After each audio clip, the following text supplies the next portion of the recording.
Hello everyone, and welcome to this dungeon guide for Arx Corinium. My name is Geraint and I'll be your host for this guide. The Arx Corinium dungeon is located in the Shadowfen area of the Ebonheart Pact, and the recommended level range for this dungeon is level 28 to 31.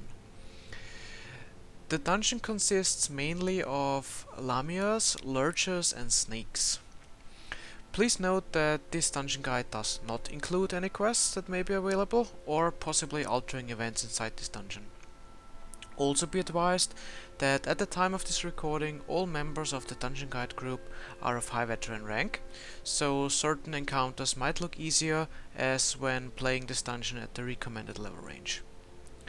Alright, let's get started by introducing members of my group, all of them fellow Alith members.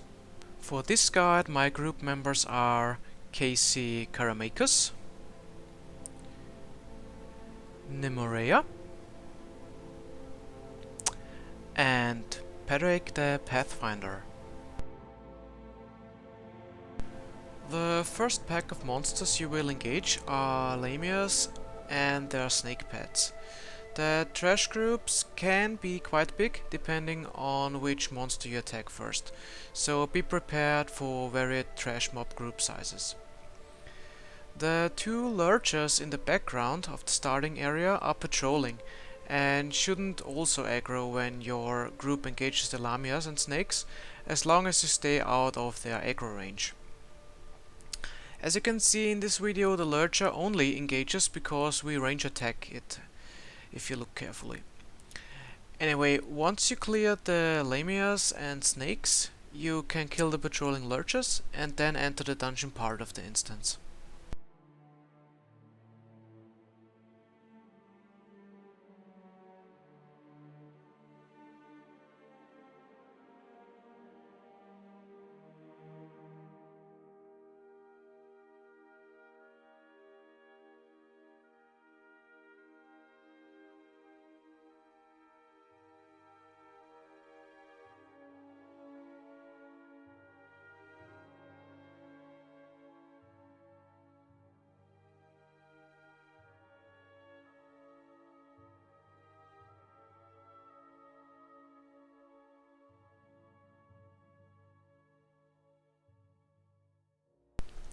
Inside you will be greeted by a group of 3 lamias, and as soon as you have them killed, another group of 3 further ahead, but this time with a snake ad.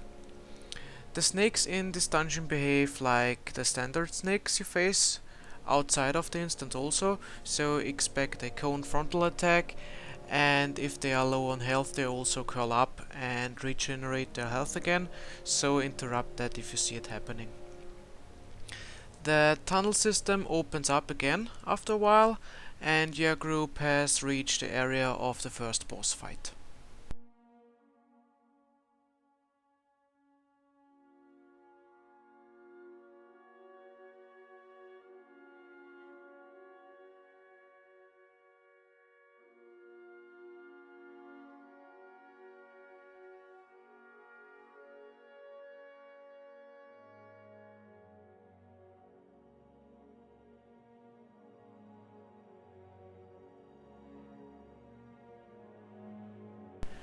Fanged Menace is the name of the snake mini-boss that is surrounded by 6 lamia ads. The tank can go on and take over the snake, while the rest of the group takes care about the ads. For a mini-boss, Fanged Menace can be quite dangerous if you don't watch out for the special attacks. The main attack manifests when Fanged Menace curls up and creates a big red circle with green gas. While this does look like poison, it is actually a life leech effect that affects everyone inside the circle. Make sure to stay out of the circle area, otherwise the snake can heal up to full that way again, while draining the health of everyone inside at the same time. The cone-based frontal attack is just a stronger version compared to a normal snake. The tank should focus on targeting the boss away from the group nonetheless. If you can't move out of the cone area in time, make sure to block the attack. Fanged Menace will also use a charged up heavy attack, which should also be blocked, otherwise expect massive damage.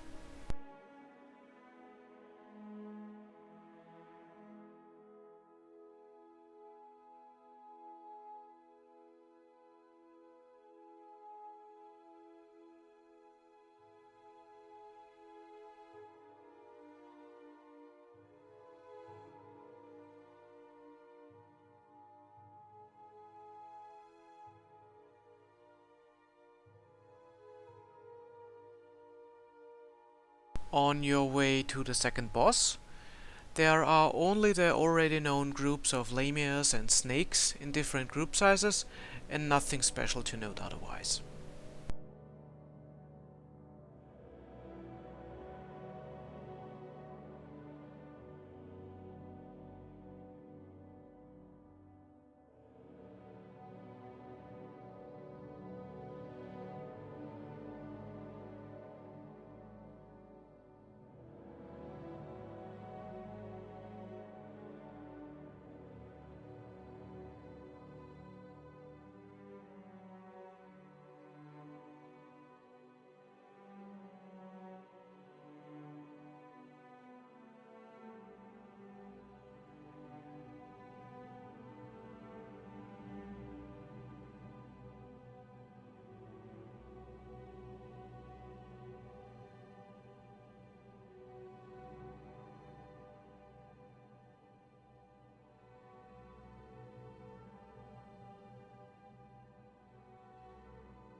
Once your group reaches this open area, take a look to your left and check out the waterfall with the lightning. If you move closer to it, Ganachton the Tempest, a big Wamasu, will charge out of it. For this fight it is best to spread out a bit to avoid most of the boss's special attacks. Expect abilities like a normal Wamasu would do, like a frontal cone lightning attack, as well as a high damage tail swipe. For his special attack, Ganachton will target a random player and send out a wave of lightning that will stun everyone hit by the wave. The wave can be blocked, but it's better to avoid it altogether when you see it if possible. The Wamasu also likes to follow that attack up with a tail swipe that will knock down and do high damage. So again, try to spread out to not get caught by one or both of those attacks. Ganachton also electrifies itself from time to time and damages all players that way, so your group healer has to heal through that damage.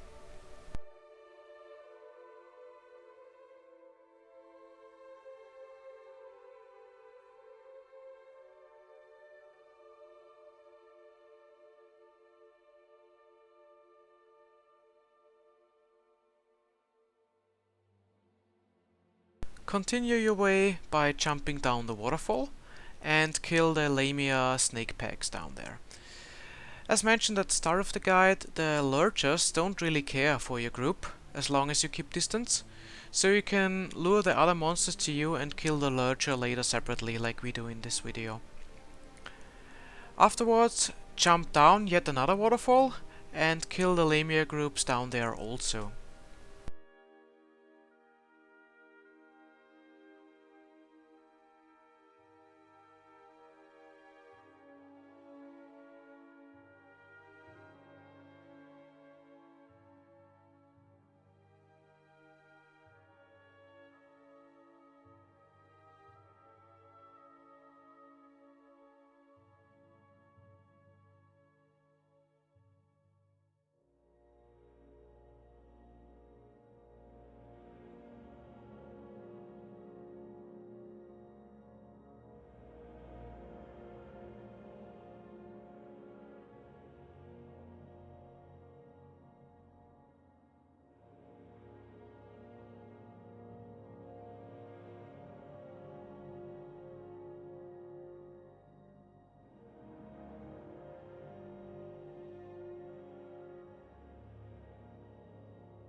After finishing this group, you can move up the ramp, and you can try to avoid the left Lamia snake group.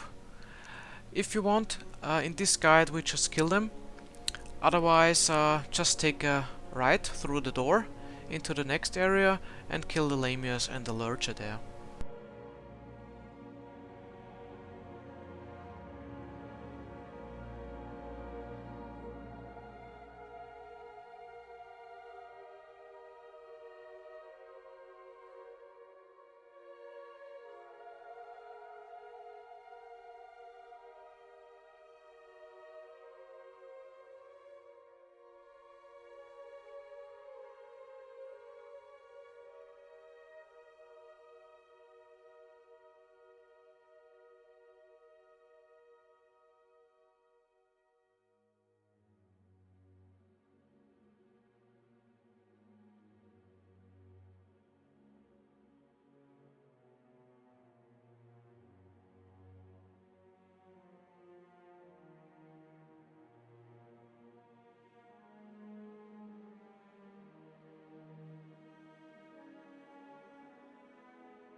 When your group reaches this grotto, Slicklania, the songstress, and her snake pet guard the lever that is needed to progress further into the dungeon.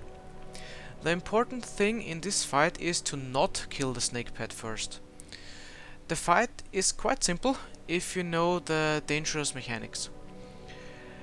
Slicklania will raise her arms in the air and start to sing a damage over time song, so to speak. And as soon as she starts that, her snake will move somewhere and curl up, and after that create a dome which ignores the damage from the song. Every group member should enter this dome to avoid the damage. That is why it is so important to not kill the snake pet. If you kill the snake pet first, you will get caught by the next damage song and your group may wipe as there is no dome to protect you. Slicklania will stop singing again after a while, and then you can continue the fight. She will also do a charged up heavy attack on her number 1 threat target, normally the tank, but this is all to watch out for this encounter. So in short, don't kill the snake pet first, move into the dome when it is up and kill the boss then. The snake pet only uses a poison spit attack that doesn't do too much damage and can be handled by a DPS. If the tank can do it, both can be tanked at the same time also. You can kill the snake pet first only if Slicklania is already low on health and the song has just passed.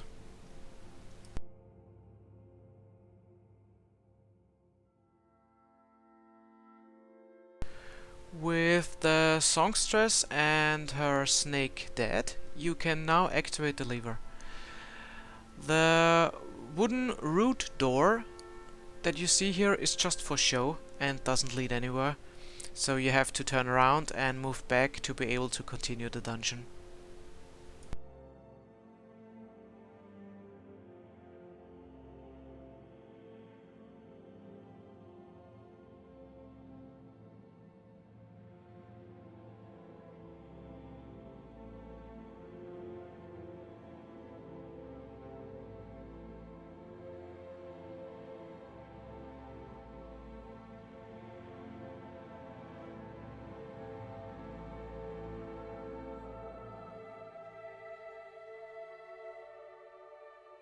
As you can see here, the lever you pulled before lowered the bridge needed to cross over, but the next Lamia boss and her adds blocks your group's way.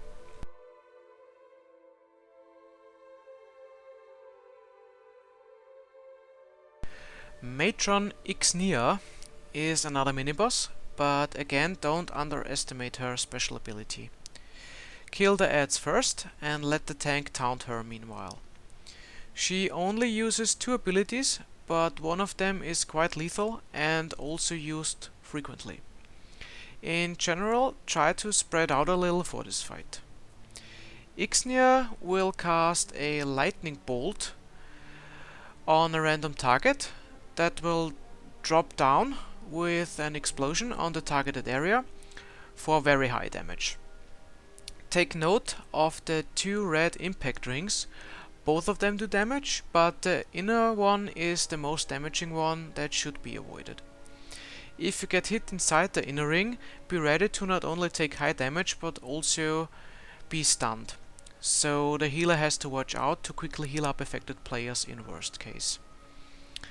As soon as you see the bolt casted, it's best to roll dodge to be out of the inner ring. If you can manage to dodge also the outer one, even better, but that won't be possible most of the time.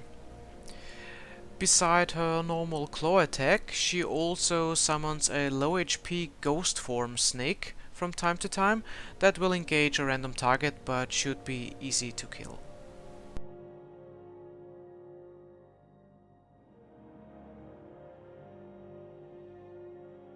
On your way to the next boss, only lamias and snakes need to be killed, which should be an easy routine by now.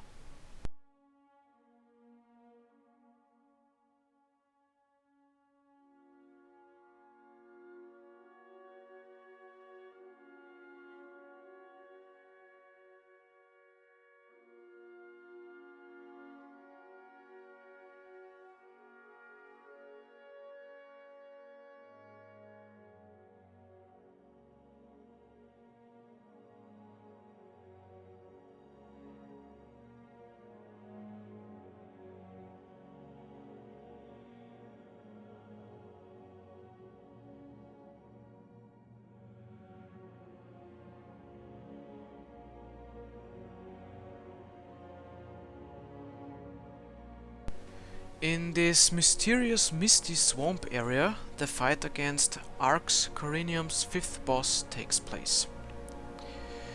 Ancient Lurcher and his lamias, yep, what else is adds, is your group's next challenge. As with most bosses before, take out the adds first before you focus on the boss. Ancient Lurcher likes to create a red circle around himself that deals heavy damage, but shouldn't be a problem to avoid as the boss stands still during that state, so just step out of it if you even get hit by it. What your group and especially your healer has to watch out for is the green beam that the Ancient Lurcher casts on a random target. This beam does very high poison damage and the affected player needs to be healed during that time. The tank should stay in block mode, if possible, for this fight, as even the normal smashes from the Lurcher can deal moderate to high damage.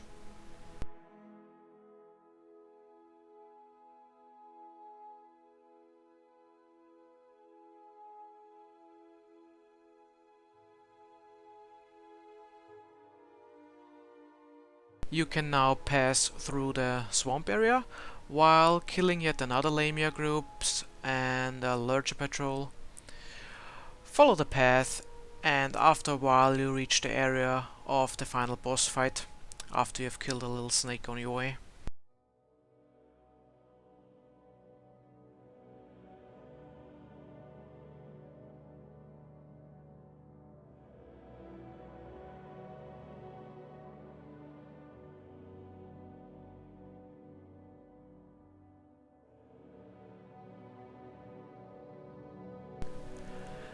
Celestrix, the Lamia Queen, resides here. As you can see, the room is filled with water and small islands. The rule for this fight is don't stand in the water. The Lamia Queen electrifies the water as soon as her body touches it, so try to fight her on the islands if possible. She will charge to random players during the fight and loses the aggro, but will return to the tank after the charge.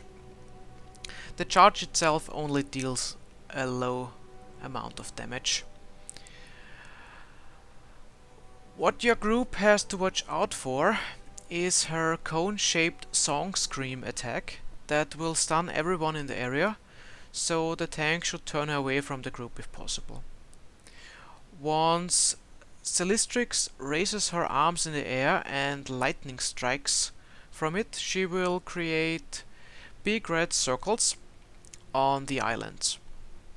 Sometimes one island is not affected, but it can happen that all are, and you have to heal through the damage then. Again, try to have a stand on an island during the whole fight, especially when that special attack happens. Otherwise she will electrify the water too, and in worst case you have no island to go to, and that will be a deadly trap with the electrified water and the damage area on the islands. But as long as you keep all that in mind, the fight should be manageable, and the final boss will lie dead before you after a while. Alright, that's pretty much all there is to say for the normal version of the Arx Corinium dungeon. I hope this guide was helpful, and if so, please consider to like this video and or leave a comment. Be sure to also check out our other guides for ESO group dungeons. Our goal is to have a guide for every one of them over time, so stay tuned. Take care and bye bye.